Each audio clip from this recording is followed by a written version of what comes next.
I'm your host, Rob Carbone. This is BD4. Here's Barrett, some shake and bake, catch a three.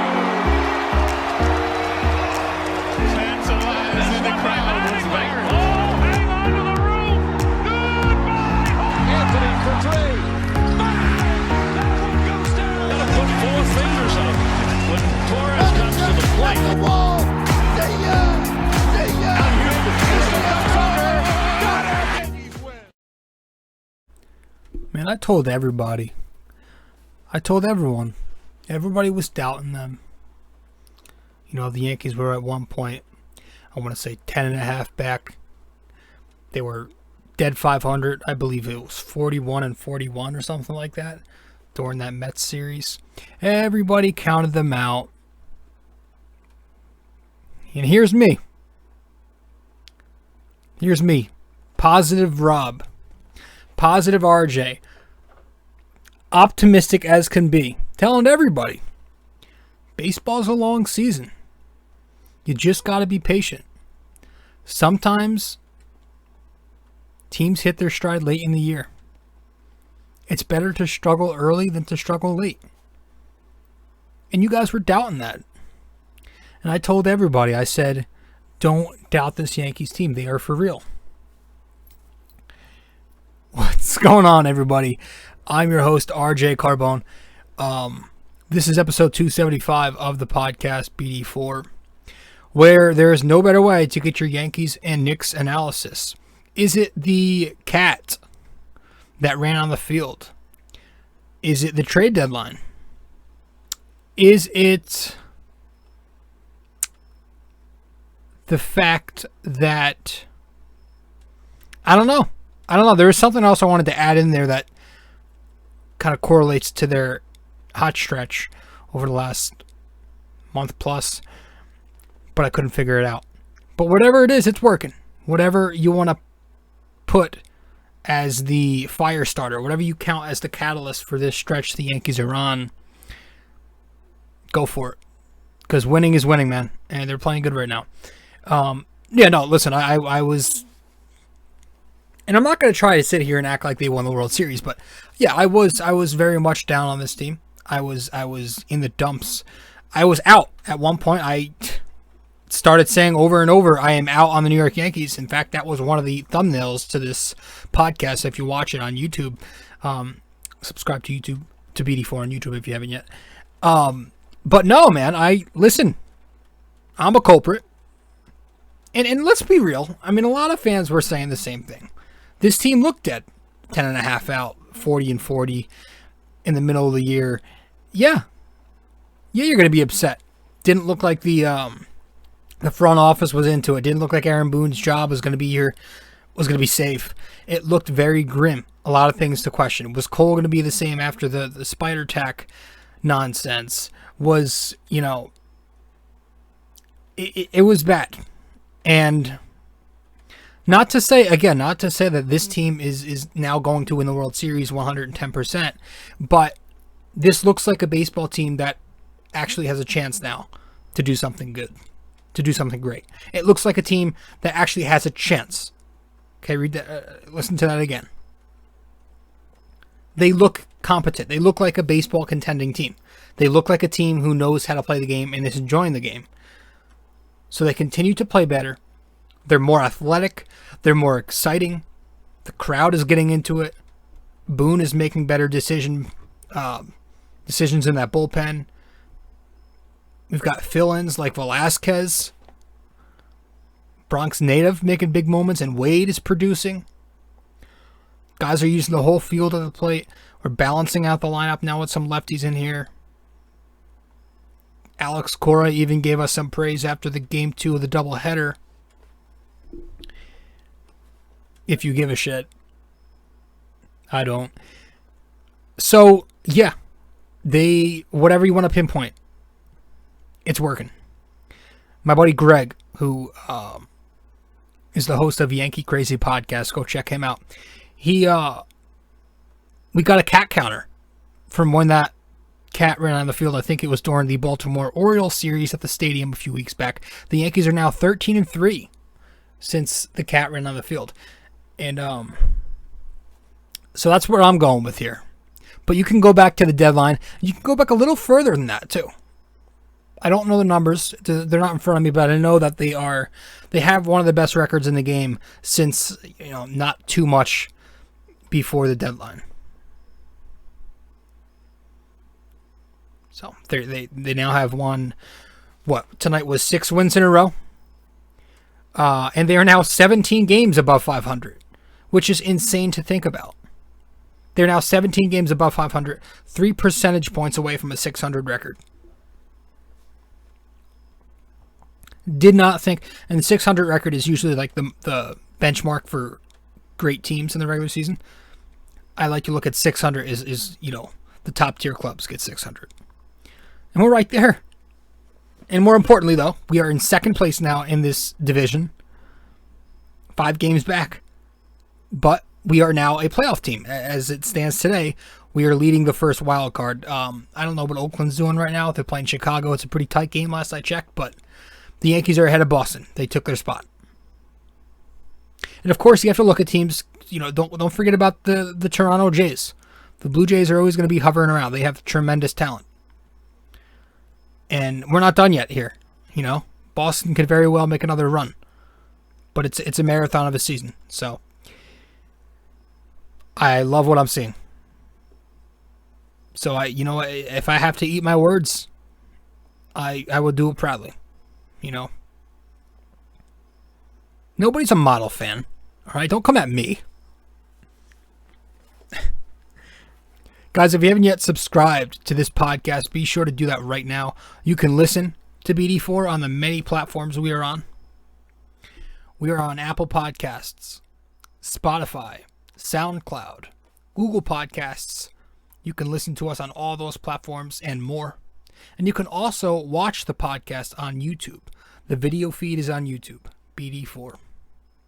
We do Yankees episodes every series, Knicks episodes every 2 games. If you like to read, you can follow along and subscribe to the blog that I write. I have a blog called It's My Opinion, where I recap the Yankees every game, as well as the Knicks when they are in season. This season, I've been doing more series recaps. I haven't been able to do every game, just been busy and tired a lot with other things going on in my life. But yeah, subscribe to those 2 things. This podcast, BD4, where there's no better way to get your Yankees and Knicks analysis. Subscribe to my blog, It's My Opinion. And you can also follow me on social media, Twitter, Facebook, and Instagram. All that information I just mentioned, you can find that on my Linktree. linktr.ee/rjcarbone. It'll be on my Linktree. Linktree displays all the links to that information.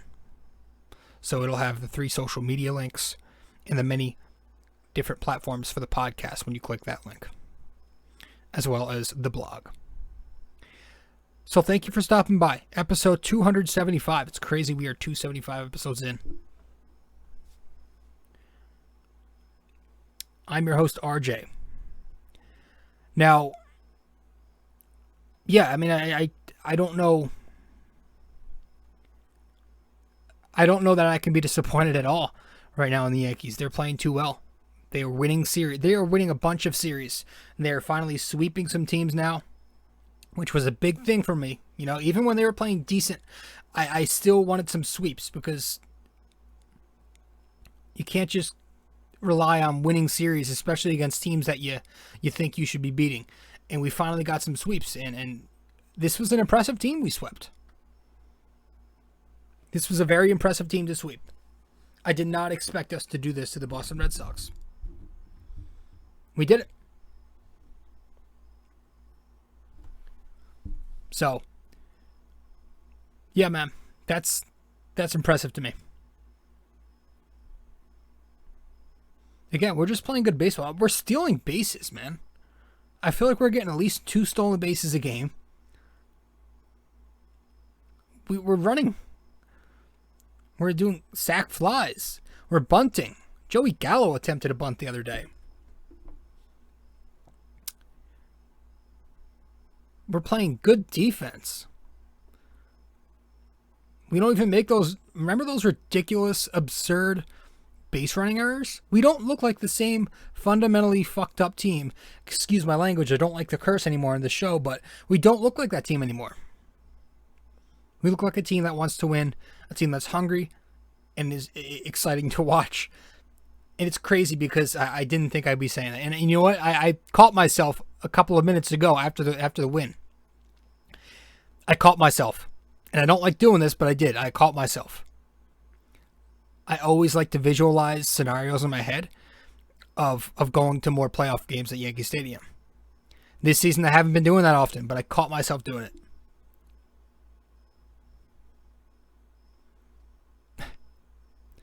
Yeah, it's something that is now very possible. We could be back in October. This team looks good. They look good. We'll see what happens. Long way to go. 40 plus games remaining. But yeah. Did not think they would be playing this well. But, I put a lot of credit to Brian Cashman and Steinbrenner, first and foremost.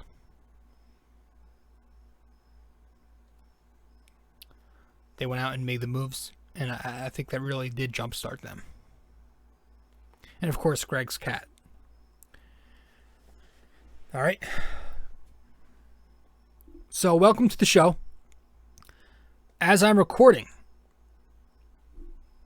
Wednesday night, August 18th, the Yankees just picked up the third win in a row against the Sox, 6th win in a row overall. So you are probably listening to this on Thursday, the 19th. Thanks for stopping by. We're going to head to break. When we get back, we'll recap it, and we'll break some things down. Be right back.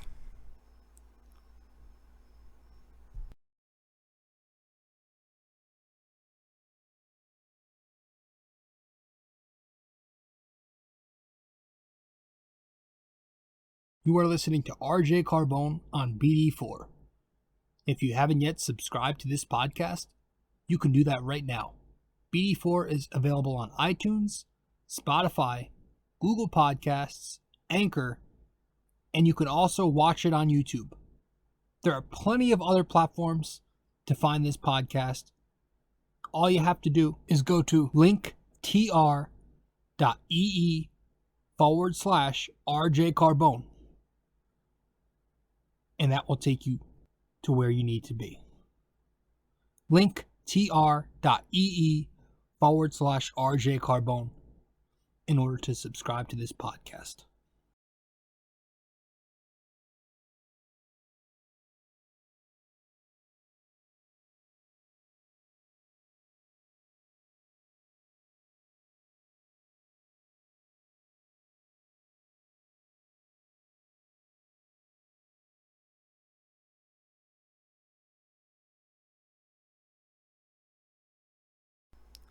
I feel really guilty. Not because I said all those things earlier in the year, but mainly I'm starting to bet on the Yankees now. I was betting against them and winning a ton of money back when they were struggling. But now I'm putting money on the Yankees and I'm winning. I just feel like, what was I doing before? But again, you know what, man? Whatever. If this is the way I think, if I'm deemed as irrational, so be it. I'm just passionate. I have brains. I have my opinions that I think are very based and very, very rational. I really do. Sometimes I can get it crazy, but if you listen to the show as opposed to follow me on social media, I'm much more rational here. I'll say some shit, but I'm much more rational. I make sense.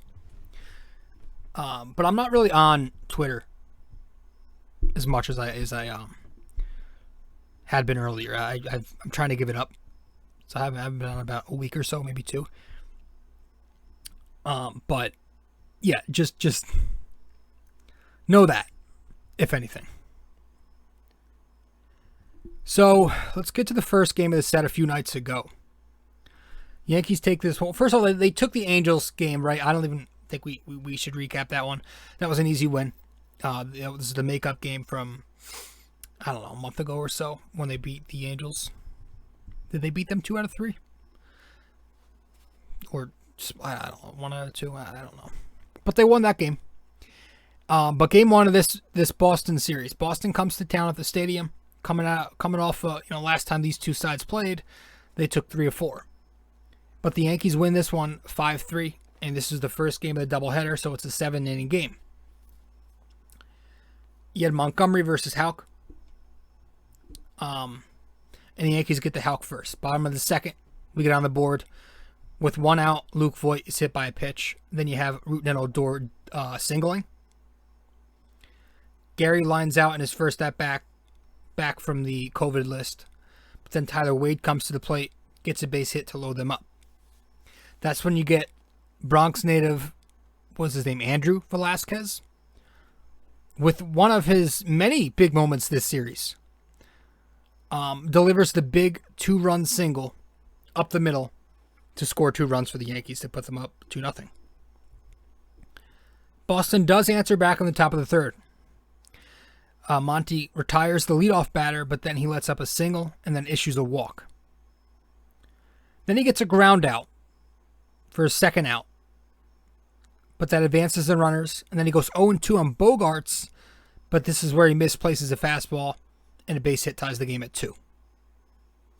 Fast forward a couple of innings, Monty bit by the long ball in the top of the 5th. Vasquez, Red Sox catcher, he goes deep on him.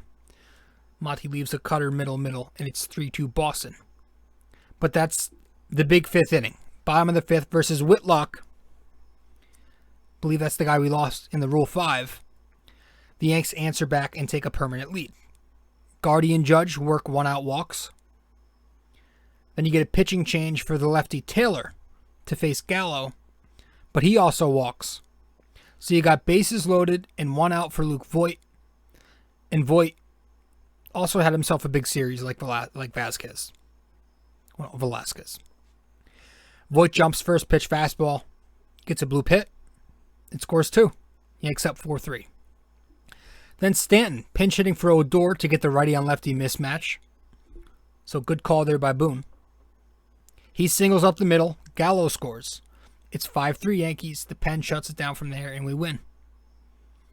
The Bats go for 5 runs on 8 hits, 6 walks, 4 for 12 in scoring position, 8 strikeouts, 0 double plays.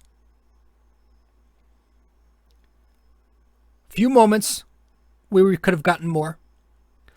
Like in the 4th inning of Game 1, you had Odor and Wade singling, but we got nothing out of that. In the 6th, too. We put our first 2 runners on, got nothing. Voit later in the inning had a 2-out walk, but J.D. Davis strikes out. Later gets sent down. Gardy, he had 2 walks in this one. Judge worked a walk. Gallo worked a walk. Voit, 2 big ribbies. Odor, a pair of hits. Stanton, the pinch hit single, like we said. Gary and Ofer, and he left 5 men on base in his return. Velasquez, big hit to start it off. As far as the pitching staff, again, we concluded 7 innings, 3 runs. Monty was unspectacular, but he was fine in his return. Also from the COVID list. He went 4.2, 3 runs, 6 strikeouts, 5 hits, 2 walks. This was all on 78 pitches. Made just 2 mistakes. Just a couple of mislocated fastballs that Cone noted out. Some questionable decisions. But he was fine. Abreu got him out of that 5th inning with 2 outs, and he earned the win. Lasagna made it interesting, but he earned the save. Top of the 7th, he had 1 out, bases loaded, no out. No, you had no outs. At first, it was bases loaded, no outs. Then he gets the line out to Gallo. His arm prevents Schwarber from tagging. Then he gets a huge K on Enrique Hernandez, and then another one to escape the jam against Hunter Renfroe. So, another good move by Boone. He stuck with Lasagna during his struggles, and it paid off. So, credit due. Lasagna's been the Yankees' best, most consistent relief pitcher. He might be in the conversation for American League Reliever of the Year. I don't know. I don't have the numbers in front of me, but I'm pretty sure he's up there. Yeah, he won 2 innings, 3 hits, 3 Ks. And that was it. The Yankees won the first game. Second game of the set. Yankees take this one 2-0. It was the nightcap in 7 innings. Luis Gil going up against Nathan Eovaldi. A pretty fun matchup. 2 flamethrowers. Bottom of the second inning. The Yanks score first once again. Eovaldi gets 2 quick strikeouts on Stanton and Odor, which at the time, that was actually 5 strikeouts in a row in the game. It's pretty ugly. Yet, yeah, that was right before Gil struck out the side, or right after. Then you get 2 quick strikeouts from Eovaldi on Stanton and Odor. But then you get Voit. Jumps first pitch again. Goes to right field for a home run. 1-0 Yankees in 2. After 4, the Yanks strike again with a long ball. Stanton goes in the bottom of the 4th, and he kind of goes and gets a low hanger from Eovaldi. It was like a curveball that hung a little too long. And he takes it 441 feet to left field, into the bleachers. 2-0 Yanks. And that was it. That was the big... After the 4th inning, it was just shutdown pitching. But the bats, 2 runs, 8 hits, a walk, 7 Ks, 0 for 9 scoring position. No double plays hit into, and 2 stolen bases. They had many opportunities to score. In the first, DJ's leadoff singles wasted. You had 2 consecutive singles to start the 3rd inning. Higgy and DJ, but that was wasted. In the 4th, after the Stanton homer, you had Odor doubling, Higgy walking, but we got nothing else. Judge had a base hit in the 5th. He's still second, but you had Gallo K, and then Stanton line out. And then the 6th, you had Wade with the infield single, but we got nothing out of that. But again, we just got the 2 homers, and it was some great pitching that locked it up. This was the game where Voit spoke up. Paraphrasing here, but he was saying something about how I deserve to get at bats. I was top 10 MVP. I led the league in homers. Blah blah. You know, he wasn't afraid to say it, and I like that. Say it how it is. I'm all for that. I think that can motivate him. So it's going to be interesting, to see what they're going to do. Stanton doesn't really play the outfield regularly. He's started to play it more, but he's not playing it every day. So you have a lot of guys, So there's going to have to be some kind of rotation if everybody is to get their fair share. Between Judge, Gardy, Gallo, Stanton, Voit, and Rizzo, somebody's going to have to sit each day. Somebody new. But yeah, like I said, it was Luis Gil and the rest of the arms. But Luis Gil was huge. I mean, this kid, off to a strong start. He goes 4 2/3, 3 hits, no runs again. Does have 4 walks, but 4 strikeouts to match and 71 pitches. He gets through it. Sent back down after, but he's going to be back. It's just for, maneuvering roster space and such. Peralta earns the win, goes an inning and a third, 2 hits, no runs, no walks, 10 Ks. I'm sorry, 10 Ks. 0 Ks. And then Green, the closer in this one, kind of going closer by committee. He earns a save. 1 inning, no hits, no runs, no walks, a strikeout. His last 2 outings have been better. He looks sharp. Looked electric in this one. But Luis Gil, I want to touch on him real quickly. I like him. First off, he keeps his composure, right? That's the first thing you notice. He's very calm. He doesn't seem to be lost at any point, even when he's got men on base or if he's in a rhythm. That's what you gotta love. He's got a low heartbeat. You can't tell what's going on by looking at his facial expressions. So before we even talk about his talent, you gotta love that he's got that poise, that composure. We kind of said that about Davy Garcia too. But Gil's been pitching. You got to give him credit so far. He's got 15 2/3 innings under his belt so far over his career. 9 hits, no runs, 7 walks, 18 strikeouts. Couple fun facts. He's the first pitcher in Major League history to have scoreless starts in each of his first 3 appearances. Katie Sharp put on Twitter that Gil is the first pitcher in the modern era since the 90s, or 1990. First pitcher in the modern era with 18 plus strikeouts and no runs allowed in his first 3 games. And this one's by Elias Sports. Only pitcher since 1893 to throw 4 2/3 scoreless in each of his first 3 outings. That's pretty impressive. That last one, because the only pitcher, not just a starting pitcher, to go scoreless 4 2/3. That's a hefty stat right there. It's a lot of innings each. But he's going to make noise with his fastball. That's his pitch. Luis Gil is going to make noise with his fastball. It's his put away. A lot of scouts say it's the best fastball in the Yankee system. It's graded at 75 out of 80 on the MLB pipeline scale. Sits at about 96 to 98 with elite life to it. He can touch triple digits when he goes upstairs. But it's got great movement. And the velo is what makes the pitch too. It's that combination of velo and movement. The life. The spin rate. He throws it over half the time. He's got a nice north to south approach with it. Very new age, as he likes to go upstairs and climb the ladder. He's got very good command of the fastball. The fastball command is not a problem.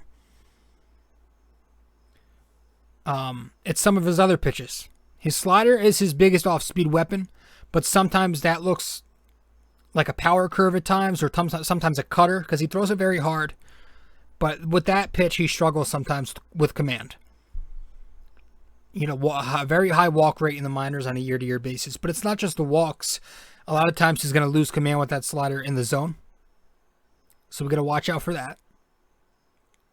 Hasn't done it so far, obviously, but something to keep an eye on. But he does like to use that slider. We've seen him so far use it very early in the count as a setup pitch to set up that fastball for the out.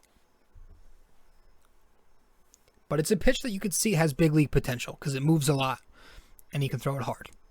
He just got to learn how to hone it a little bit. His third pitch, he's got a changeup that he doesn't use a ton, but it can hit 93 miles an hour. It's got a lot of fade and a lot of sink. So that too can kind of get a little bit iffy. It sometimes looks more of a sinker. So he's got to find a way to kind of differentiate that from his fastball more. But if he can improve his secondary pitches, man, he'll be good, you know? Because once big league lineups figure out his game plan, his fastball attack, he's going to have a little bit of an adjustment period, kind of like Tyone did. Right? So if he could throw more strikes, get more consistency out of those breaking pitches, he'll be sharp. He'll be good. Hopefully he can be a good top-of-the-line rotation piece for this team going forward. But as a rookie, he's in a pretty good spot right now with the fastball leading the way. That's the catalyst pitch. Kind of reminds you of Severino when he first came upon the scene back in August of 2015. Kind of the same way, right? I still remember his debut. Watched it in a hotel from somewhere. I don't remember where I was. But Sevy went like 5 strong against Boston. Might have been at Fenway too. And he finished the year with like a 2.8. So we've seen it before. We've seen Sevy do it. We've seen Davey do it. Come up towards the end of the season and have some success. And, you know, Davey's obviously struggling right now. Sevy, unfortunately, has dealt with a bunch of injuries. And a lot of times he hasn't pitched up to expectations. So hopefully Luis Gil is a guy that we can get some consistency with. As Severino's got to figure out what are we doing here. As he's getting the, I think he got the MRI. We're just awaiting the results now. That's unfortunate. But yeah, man, I love what I'm seeing from this Luis Gil kid. Game 3 tonight. The Yankees won this one 4-1. You had Andrew Heaney versus Pivetta. Top of the first, it looks like Heaney's going to do it again. Bogarts takes him deep. Off a high fastball. It's 1-0 Boston. Bogarts kind of taunts the Yankees, but don't worry, the Yankees in the bottom of the second string together a bunch of base runners and they get the lead. Stanton with a base hit, Odor walks, and Gary gets the bloop single. Then Gardy with the sac fly, and then Velasquez again, a big base hit to right field to plate 2 more runs. It's 3-1 Yankees.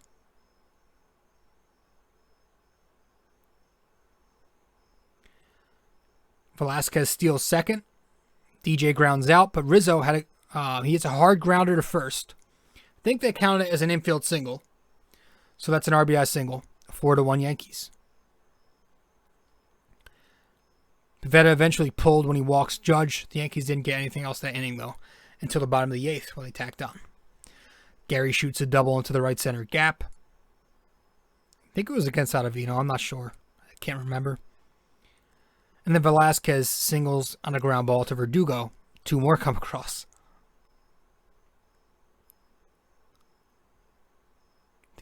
Yeah. 4 RBIs this series? Or this game? I think I screwed up somewhere in the stats, but if you watch, you watch. Top of the 9th, Chapman returns, and he's rusty. The velo is not there. The command is very off. He seems to be overthrowing a bit. First batter he faces in Enrique Hernandez. He goes full count, but he gets the strikeout. Then he serves up a 456-foot bomb to Hunter Renfroe on a fastball right down the pipe. Just caught way too much plate. That was the 7th homer this season that Chapman's allowed, tying his season high.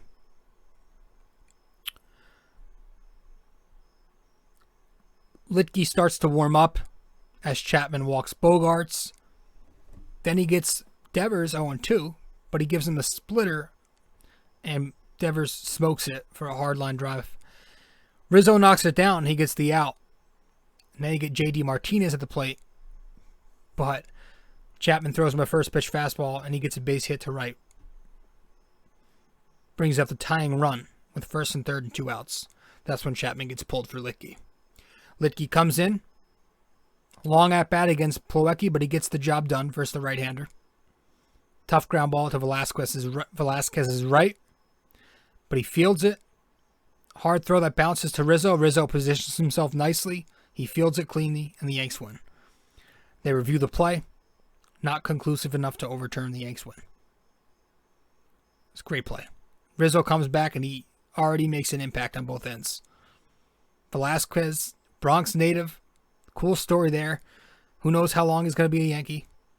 But he's filling in for Torres just fine right now. And even for Wade while he sits. Yankee bats go 5 runs, 7 hits, 6 walks, 7 strikeouts, 4 for 8 scoring position. Again, no double plays. None this series. And 2 more stolen bases. Gary and Velasquez with multi-hit games. Rizzo and Velasquez with multi-RBI games. The only Yankee that did not reach base, DJ LeMahieu with an 0 for 5. On the other side, Andrew Heaney.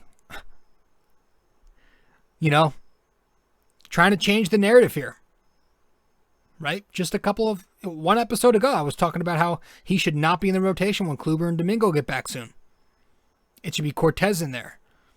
It should be Luis Gil in there. And I still think that, but Heaney's trying his best. Puts up his best outing as a Yankee. His first 3 outings were not very good. 2 of them were awful. 1 of them was very mediocre. But this one he was exceptional. He was brilliant. He goes 7 strong. 2 hits, 1 run, 2 walks, 4 Ks, 1 home run on 108 pitches. Since that Bogarts home run early on, the Sox just had 1 hit in the next 21 batters. So, he found it. He worked well with Gary Sanchez, and he found it. So, the Yankees sweep. Get the broomsticks out. Be happy. Celebrate. Let's get ready for the Twins. We'll be right back. When we get back, we'll try and wrap this thing up. Stay with us. You can follow me on Facebook at r.j.carbone. You can follow me on Instagram at rjcarbone. And you can follow me on Twitter at nysportstalkrc. And if you want to follow along with the blog that I write, subscribe to It's My Opinion on nysportstalkrc.wordpress.com.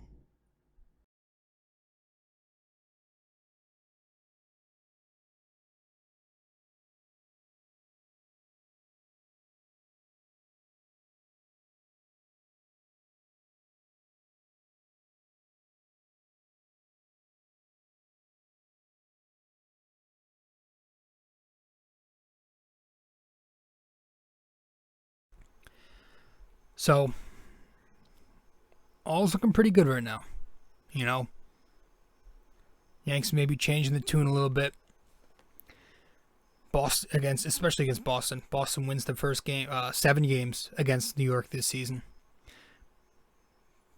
But now we get this sweep here, take their spot in the standings, get some separation from them tonight, a little bit. But again, we have to be careful. A lot of games left. They're still a good team. The Jays are still hovering, like I said, and yeah, we've got Minnesota for 4 now. I think they're coming to the stadium for 4 games. Jamison Tyone takes the bump tomorrow night, and he's been pitching well. A lot of guys have been pitching well. So, yeah.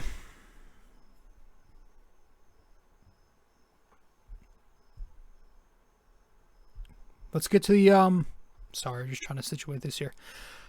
I think that's all I have to add. The Yankees play is speaking for itself. So, let's get to the NYK question of the day, and we'll wrap this thing up from there. 1 second. So, last time out, in episode 274, my question for you, our NYK question of the day was, which Yankee was the first American League relief pitcher to win the Cy Young? The answer to that question, Sparky Lyle. Sparky Lyle, and I believe that was in 1977, 3 years after Mike Marshall became the first pitcher ever in the National League this time, obviously, to win the Cy Young. First relief pitcher ever was Mike Marshall. But the first the first American League relief pitcher to win a Cy Young was New York Yankee Sparky Lyle. Next, I'm all fucked up right now. I'm sorry. This episode, in episode 275, our NYK question of the day brought to you by Anchor. Best way to make a podcast, go to anchor.fm or download the Anchor app. Our question for you. What year was it when the Yankees swept the Boston Red Sox in 5 regular season games? There was a year where there were a bunch of postponements, and they all those makeup games were just a 1 5-game series in the regular season. So when was that? What year was that when the Yankees swept the Red Sox in 5 games during the regular season? I'll give you a clue if you want a clue. Torre was the manager. So this was obviously during that era. All right, so let me know the answer to that question one last time. What year was it when the Yankees swept the Boston Red Sox in 5 regular season games? Hint, Torre was the manager. That's our NYK question of the day, brought to you by Anchor for episode 275. And that's our episode, guys. Thank you so much for tuning in. Again, I appreciate anybody who does tune in. I'm your host, RJ Carbone, saying thank you for listening to BD4 or watching BD4 maybe if you're doing so on YouTube. Thank you for stopping by. That's all we've got. And I'll see you guys in the next one. Ciao.